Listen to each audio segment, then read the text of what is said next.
आम्ही नशीबवान जन्माला आलो. यो असला आयुष्य आराम सटोईना आमच्या कपाळी नाही लिवला.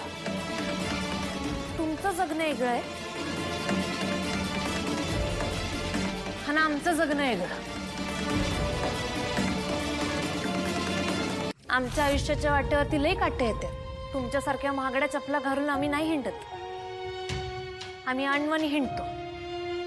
मग काट तर उतणारच की हो, पण म्हणून काय आम्ही चालायचं सोडणार नाही.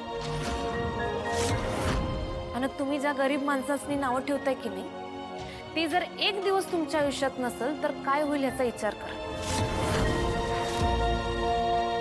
तुम्ही जेव्हा रातच्याला झोपताय तेव्हा सकाळी पाटेचं येऊन दूध देणारा दूधवाला दादा, साफसफाई करणाऱ्या मावशी, जेवण करणाऱ्या मावशी, तुम्हासनी इकडनं तिकडं सोडणारा ड्रायव्हर दादा, तुमची बाग सुंदर राहावी म्हणून राबणारा माळी दादा, तुमचा बंगला सुरक्षित राहावा म्हणून दिवस रात्र तुमच्या बंगल्याच्या बाहेर उभं राहणारा तुमचा वॉचमॅन दादा.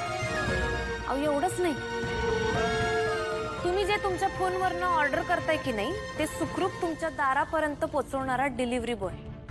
अजून किती आणि कुणाकुणाची नावं घेऊ. अहो असं एक दोन नाही तर ढिगानं गरीब माणसं आहेत जे तुमच्या आजूबाजूला दिवस रात्र तुमच्या सेवेसाठी असते. आणि सगळ्यात महत्वाचं शेतकरी. दिवस रात्र उन्हातानाचा गरीब शेतकरी जमीन कसतोय तेव्हा तुमच्या आमच्या सगळ्यांच्या तोंडात सुखाचा घास येतो. तो जमीन कसताना ह्याचा विचार करत नाही की मी जे पिकवतोय ते गरीबाच्या घरी जाणार आहे का श्रीमंताच्या घरी जाणार.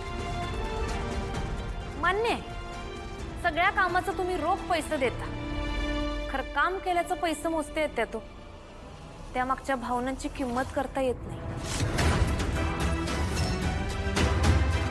तुम्हा श्रीमंत माणसासनी तुमचा पैसा श्रीमंत करतो, पण खरा आराम जो तुम्हाला मिळतोय की नाही तो फकस्ता आम्हा गरीबामुळे.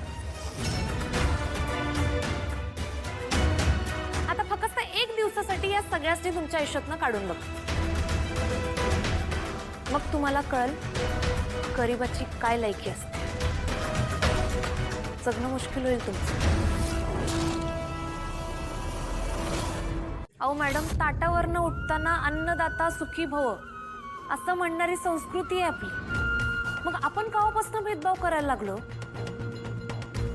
तुम्ही मोठ्या आहेसा, हुशार आहेसा, तुमचं कर्तृत्व बघून मला लई भारी वाटतं.